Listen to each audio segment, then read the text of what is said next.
I will say about the hardware installations.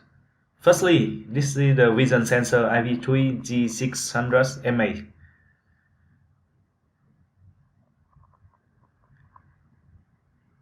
And this is connection wide 2 meters connect to the controller.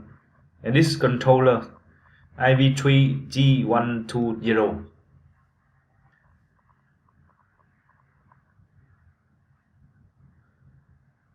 And this is the power supply 24 volt DC for controller. And the final one is LAN Ethernet cable to connect from controller to laptop and configure the program. And this is AI imaging illuminations unit IV3 LG5G for sensor IV3G500MA.